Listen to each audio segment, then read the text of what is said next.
What I want to do today is go from Robert Hooke and the complexities, how would I say it? The complexities of modern, at that time, modern London, and the politics of London in the end of the 17th century, to a very different world, it appears. And then you'll discover that it's a different world in many ways. And that's the world of Antoni van Leeuwenhoek. He was a particularly interesting man in certain kinds of ways. And so he had a very, in a sense, a very traditional history as what was described originally as a burgher, B-U-R-G-H-E-R, just a kind of a regular city guy who happened, for a couple of reasons, to get some money. He inherited some money, but he also managed to get pretty involved in the mechanism of the town in which he lived. So he was appointed Sheriff's Chamberlain of Delft in 1660.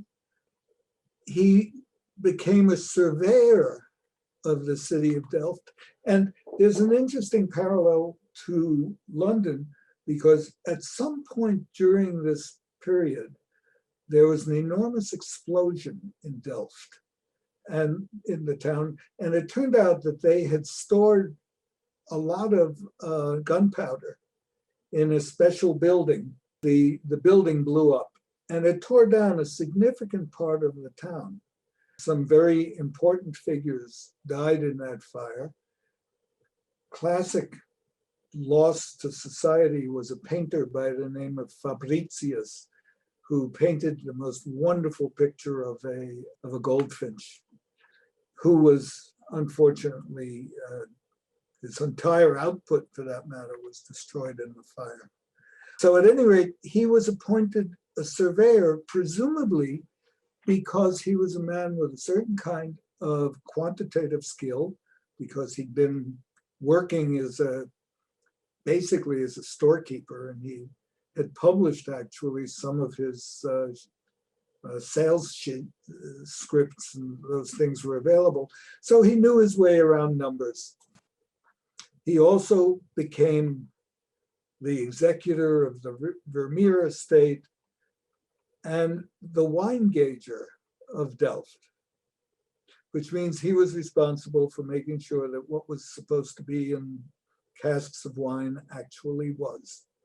And I suppose he managed to make a little money from that on the side. Beyond that, he then got very deeply involved in the use of these hand microscopes. And he started this long stream of letters that was sent to the Royal Society, of which the most important were these two both described the development of protozoa and the visualization of not only protozoa, but bacteria. And then, although it's sort of hidden down here, in 1677, 78, something like that, he discussed the observation of sperm.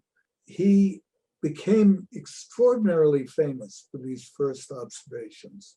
Eventually, once people were able to confirm what he had done, and that included Robert Hooke, it included Christian Huygens, several of these people who finally confirmed what van Leeuwenhoek saw, these little organisms, and then confirmed that what they had seen in the semen was sperm cells. He became incredibly famous and set up a kind of a demonstration shop in which he would become the host for one famous person after another who had to visit him. And he set up, he said, a collection of about 500 of these pre-established little microscopes, so that people would come and visit, they would be given a couple to look at, and they'd see, oh yeah, here's this, here's that. And it included royalty, it included Peter the Great, it included lots of, very significant figures. And the other important thing about van Leeuwenhoek is he lived for a very long time. He died in 1728, having been born in 1630 something. So he died at the age of 90. And he was active all the way through. Apparently he was presenting material. So the last bit is whether or not these two pictures are the same man. Clearly the picture on the left is a portrait done when Leeuwenhoek was in his glory. And he's even, it's a little hard to see, but he's actually holding, I guess it's in this hand, he's holding one of the microscopes. In this picture,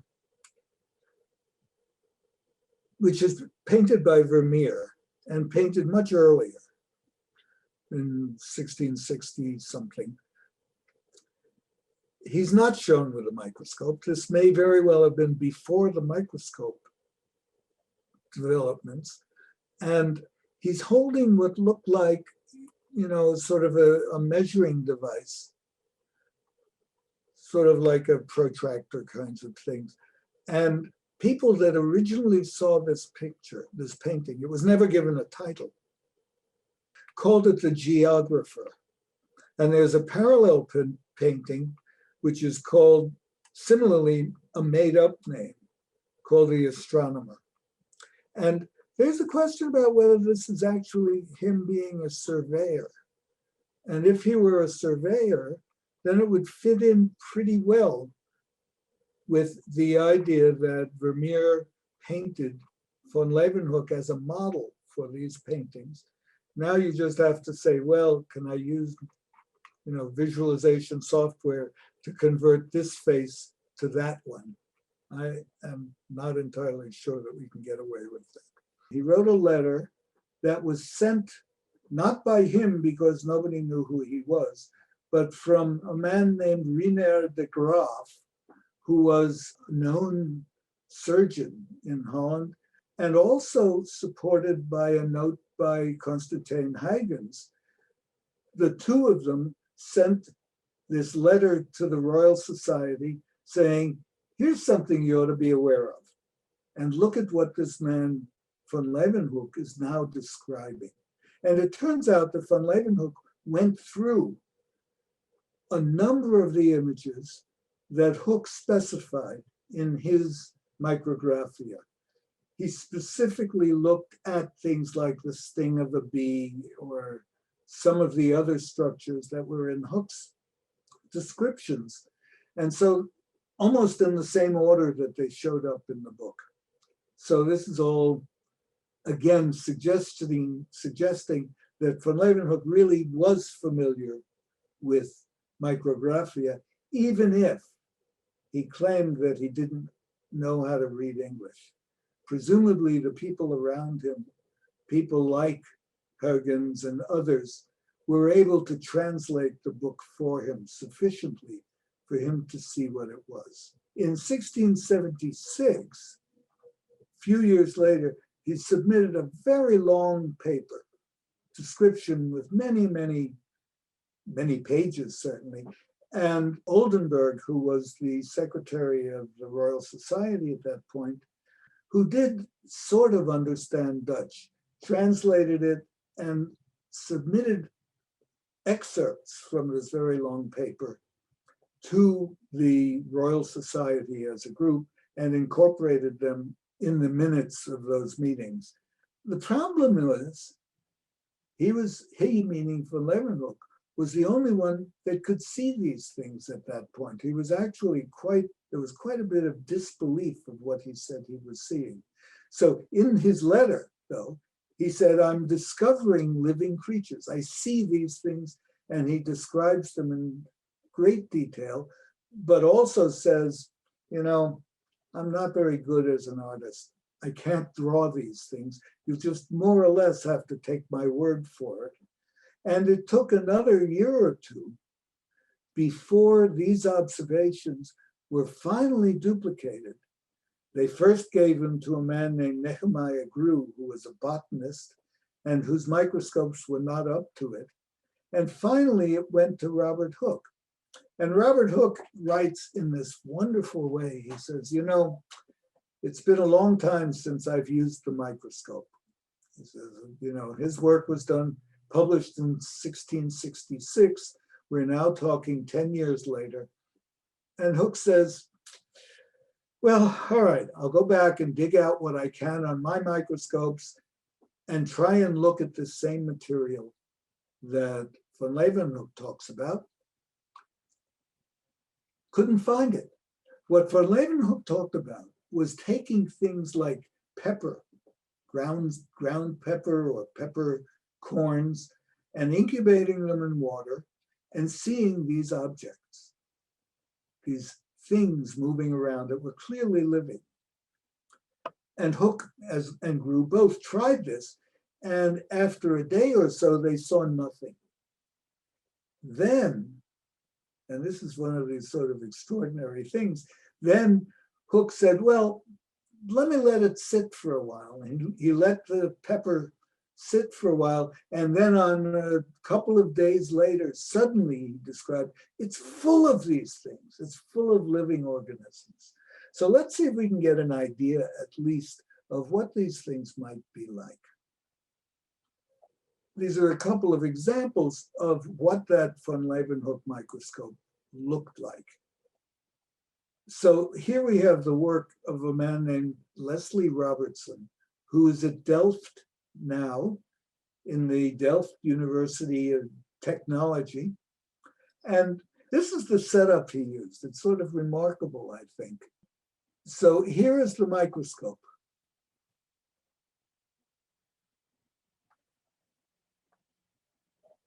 And he has the microscope clamped. You see this interesting clamp that's over here,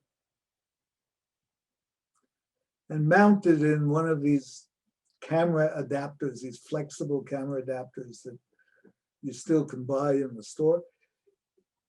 He mounted and modified a lens on a standard movie camera, digital movie camera right here. Okay, that's what this structure is. And so he took pictures through not exactly the van Leeuwenhoek microscopes, because you couldn't actually take them out of the museum. They were so precious. But what he was able to do instead was use replicas. And he put together this material into the following video. You have to put up with a little bit of the hokiness of this.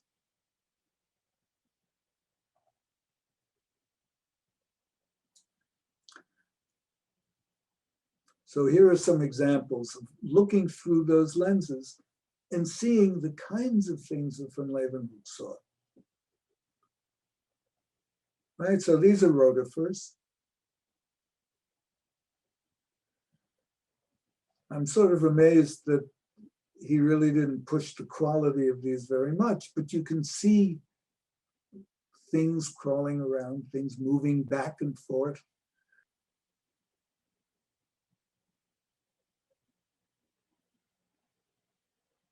Okay, small protozoa moving on fibers.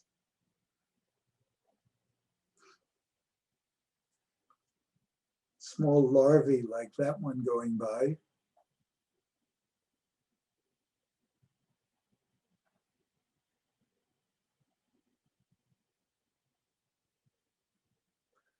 This is a video without sound, so it's kind of interesting. You just feast your eyes on what it is that he's seeing. Very small spots, which may very well be bacteria, and we'll get back to that in another minute.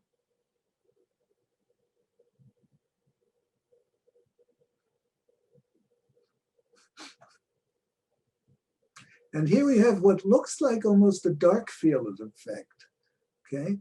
Well, there we are, right? There's the statement at the end.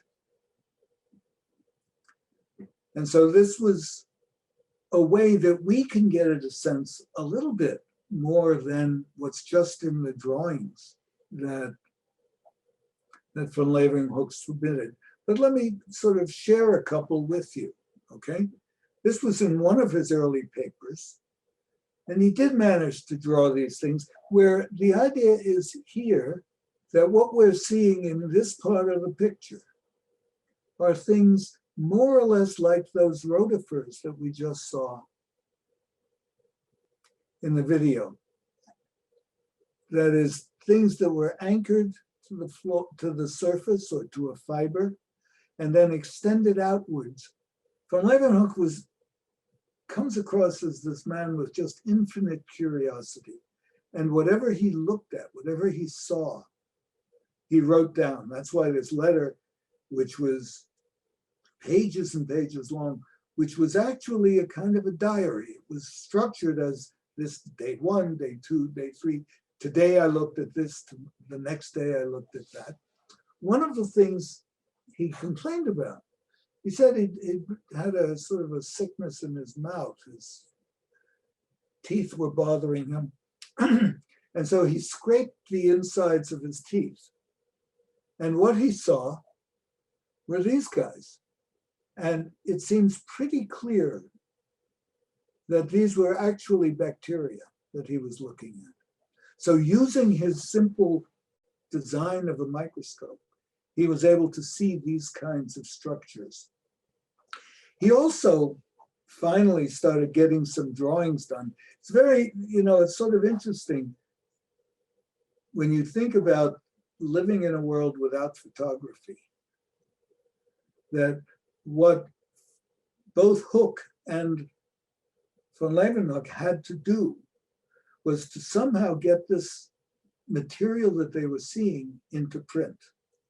Now, Hook was able to do it partly because both he and Christopher Wren, who worked with him, were both extremely talented as draftsmen. They both were able to draw what they saw, and they made a conscious effort to be able to really refine what they were seeing. Van Leeuwenhoek had, he claimed, none of this skill. So very often what he would do is call people he knew that he said were draftsmen. They were never named in his letters, to draw copies of what it was that he was seeing. So he would set up the microscopes, and they would come and make drawings for him of what they saw. Some of the drawings are by him, but most are not. Anyway, what's interesting here is his drawings of red cells. And these are the red cells from a fish. And the interesting thing is that these red cells have an internal structure, which we now know of as the nucleus. It turns out red cells in mammals lose their nuclei, but in fish and in birds, the nuclei are retained in the red cells. And so that's probably what he was seeing here. The size of these, remember, is still of the order of 3 microns or so. And he is seeing some form of substructure within it. Really kind of remarkable stuff. And he also looked at other tissues. So for those that have already seen some muscle tissues, this is a bundle of muscle. And he shows the fibers of which it consists and the fact that they're in bands, that he can see these bands within it. So remarkable kinds of observations that went through this. Okay. Later on, he was able to get people like Christian Huygens and others to come visit him. Jan Swammerdam, whose name you'll hear much later on in the next lecture or two, came to visit and look at what he was seeing. Okay, and these are the drawings of some of these diertjes. Deer is the Dutch word for animal. So these are little deer, little animals in pepper water that come from drawings from Huygens directly, okay? Both of these, and you can see the variety of kinds of animals, and also something about the idea that there is internal structure, okay? And Van Leeuwenhoek gets into some very interesting speculation in doing this. He says, you know, if they have these kinds of structures, and he says, and he could see what he thought were little feet, which we now think of as cilia, that move these things around.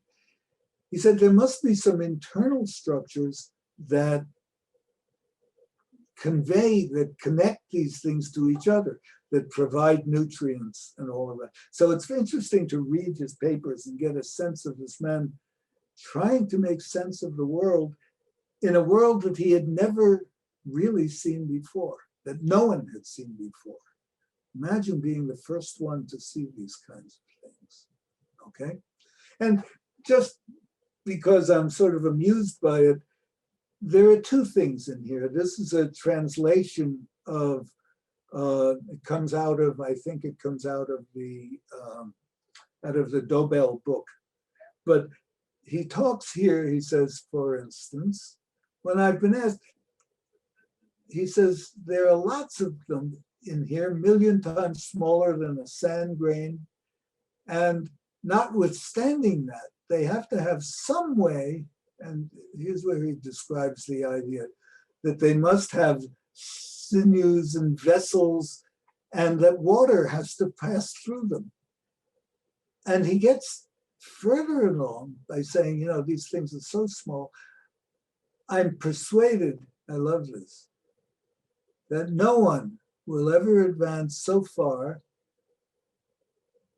as to gaze upon the particles of which water itself is made. Okay, so he had this idea of infinitely small particles. Now, I think some of that, once again, comes from Descartes' ideas of particulate structure of all of matter. Remember, that was part of the concern between Newton and Hooke as far as what light was concerned. Here you see it in terms of water, which I think is pretty interesting. Nevertheless, he wants to show that there's some way you can actually try to figure out how many of these animals there are, okay? And so he plays around with how big they are and how many of them it would take if you line them up to be a sand grain. And then here's doing it in 2 dimensions, how big they would be. Here's what would happen if you then looked at it more as a cube of material. How many sand grains in a cubic inch, how many animals per cubic inch based on this, okay? Not clear that these numbers are really accurate, but the idea that his mind was working to try to figure this out, he gets to the point of thinking there are more of these organisms in these small volumes than there are people in the world. And he does this calculation and publishes it. So I thought it's the sort of thing worth sharing. Okay. Then, in addition to his observation, this major observation of the living material, he did something else that was truly extraordinary. And this, I'm going to show you this letter first, and then we'll talk a little bit about what it meant. This is in 1677. His initial discovery, this description about the animals that he saw, was in 1673, 74, something like, no, 70, I take it back, 1776. And this was the work that was then duplicated within a year or so by Hooke and others. But he sent another letter. And this is very interesting because he wrote this next letter. He had it sent in Latin. And he sent a copy of it as well to the Huygens, probably to Constantine, because he seemed to be closer to Constantine than to the sun. He started looking at seminal fluid, semen. Started with this from Oldenburg, and then eventually Oldenburg died at around this time. And so he continues to go in with this discussion of looking at his own semen. And he describes this as saying, What I investigate is only what, without sinfully defiling myself, remember these are people who are concerned about their sexual lives, remains as a residue after conjugal coitus. What does that mean? That means after he's sleeping with his wife, he stops things and grabs a little bit. Look, immediately after ejaculation, before 6 beats of the pulse, I grabbed this stuff and put it in my microscope. Not at all clear what his wife thought, okay? But the reason for writing this in Latin was that he says to the people to whom he's writing, if you should consider these things disgusting or scandalous for the learned people who never think of such things, keep them private and destroy them if you want. Nevertheless, he then says, here's what I found.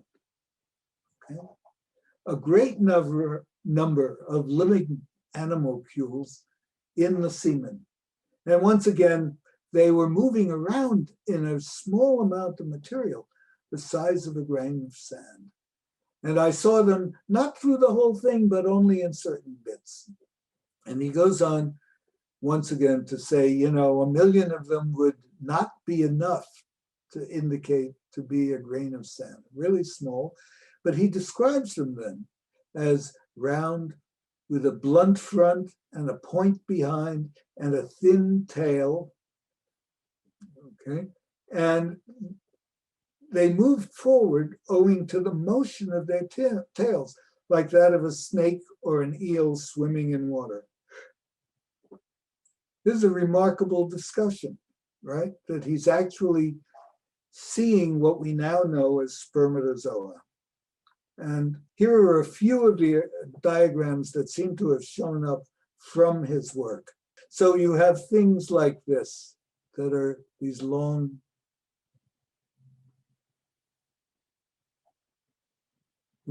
thin devices with round heads, some of them curled up, some of them more dramatic, some possibly fantasy with 2 heads. And he continues, these are the ones directly in one of his letters that he describes. And he looked at not only his own, but he looked at lots of other animals, including cod, fish. These happen to be rabbit, and this is from a dog. These were eventually collected and put together in this kind of collection that attempts to sort of show the variety of what it is that he had seen. And you'll notice there's lots of interesting, somewhat fantastic detail in these pictures. And I think I have another one of these that's a little just drawn differently. One of these was clearly done by Christian Huygens, putting together some of the work that he had seen from van Leeuwenhoek. It turns out you wouldn't expect diagrams like or observations like this to go completely unnoticed. And his description of these was distributed throughout Europe in the same way that the rest of his observations were. And there was a man by the name of Hartsucker who was also Dutch, but interested primarily in optics, and who wrote a couple of really excellent treatises on optics. And interestingly enough, then claimed that he had seen sperm at about the same time, maybe a little earlier than van Leeuwenhoek had. And there was again one of these debates that persisted for some time after that. But Hartsucker as well tried to draw what he had seen, and the famous drawing that he did sort of ruined the rest of his life, which is this one. This is the famous drawing of what we now call a homunculus. What Hartsucker is doing here is saying, he says, this is what you might see if you had the ability to look inside. And this is the basis of what is now referred to in part of the pre-formation theory, which is what we'll discuss in the next lecture, which is the question about where is the organism located at the time of fertilization? What is it that finally grows into the organism from a fertilized egg? And the debate more or less sort of revolved around the issue of whether it was the sperm that carried all of the information or whether it was the egg that carried the information. In the one case, the sperm was thought to be the unit of all of the information, which then needed the environment of the egg in order to grow. The alternative was that it was the sperm that triggered the growth of the organism once fertilization had occurred. And so this diagram has dominated the memory of Hartzucker, when in fact what he did with it was really, he made a wonderful set of contributions to the understanding of the optics of lenses. And that's been sort of lost in history. And even he was willing to be somewhat skeptical about this result. And eventually, I guess, it came to van Leeuwenhoek, who was given a letter by a man named Dilettante, who really thought he was looking at great details. The idea, remember, of Hartzucker was he really couldn't see anything, but if it were going to happen, it would look sort of like this. Dilettante apparently actually drew and suggested these things that you see in here in figure 3 and figure 4 as true little people standing, getting ready to go out of the development of sperm. So it's kind of an interesting phenomenon to watch it see how it develops next. And that's really what I'm going to be talking about in the following lectures, the next 2 lectures, which will relate to a phenomenon which is now sort of summed up as generations.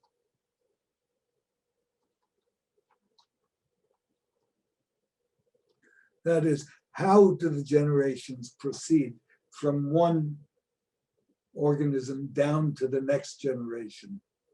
And this is going to involve a number of people, including Swammerdam again, Huygens, van Leeuwenhoek. Not so much Hook in this at all. But I think that's where I'm going to be ending this discussion for today.